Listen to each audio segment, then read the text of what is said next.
game. Katherine is a bizarre puzzle platformer that follows the story of Vincent Brooks, a young guy in a long-term relationship who starts to fear the responsibility and commitment that his girlfriend Katherine is weighing on him. We'll just have to split up the housework, okay? You can't throw your clothes everywhere anymore. Oh, okay.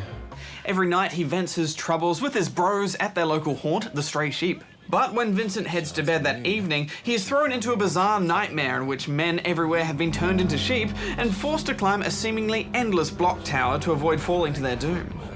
It's here that you'll begin your nightly test of patience, wit, and indeed your own commitment to the game, as you'll have your fair share of rage quit moments. The first 4 stages are fairly forgiving. You'll slowly learn various techniques of block arrangement, demolition, and stacking to climb to the surface, as you can't jump and can only climb 1 block at a time. But each area will add a new and frustrating challenge for you to face. Yeah, just when you feel like you're getting the hang of it, it'll throw something at you like ice blocks that send you sliding into oblivion. Or spikes, exploding blocks, chainsaws bent on carving you into pieces. And at the end of each stage is a terrifying boss level, where your commitment nightmares of marriage and children materialize below you.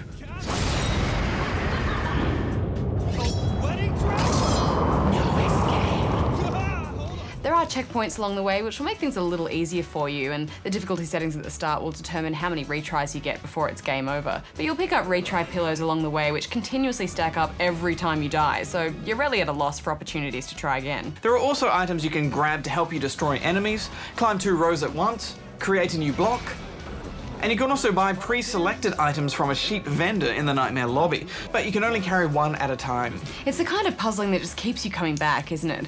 Some blocks can't be moved at all, and you'll occasionally build yourself into a hole that you can't get out of, and it just drives you crazy. Budge. Yeah, it is addictive. I would have liked some more variety though, and when I learned that this game was pretty much just going to be a block climbing puzzler, I was a little bit like, how many levels are there? How many levels? It's weird, I thought I would feel that way too, but you really are building on techniques that you've learned as they piled more challenges on you with each stage, and I quite like that idea of expanding the foundations of my block knowledge. It was overwhelming at times, but it was a good challenge as well. All right, I got it. I made it! Here I go. And it's all tied together with this mysterious and involving story. I mean, the Moorishness of this game for me was in fact 50% block mania and 50% this bizarre story. Often I can find these long drawn out cutscenes in Japanese games quite tedious, but here I was completely involved. The story gets complicated when Vince wakes up from his first nightmare and discovers a cute blonde in his bed who also goes by the name of Katherine. He can't remember how she got there and she seems to be rather enamored with him. You do feel for the guy. He's just woken up and he's suddenly cheating on his girlfriend and he has no idea how it happened. Yeah, the theme of the game deals with fidelity and honesty, which is certainly unique for a video game, I think. So he's got pressure from his girlfriend, and suddenly this creepy blonde has popped up out of nowhere and begins sending him a saucy string of texts and picture messages. You spend a fair bit of time in this game sending text messages to both of the Katherines, and whether you choose to reply to them or not will affect a morality gauge, and this is also affected by dialogue choices you make in the game. At the Stray Sheep, chatting to patrons will help you learn more about the mystery that plagues your dreams at night. Some of this bar stuff can get a bit tedious. A lot of what these patrons are telling you is repeated information. Yeah, but it all adds to the intrigue, though, even if the twist in the story is a little predictable.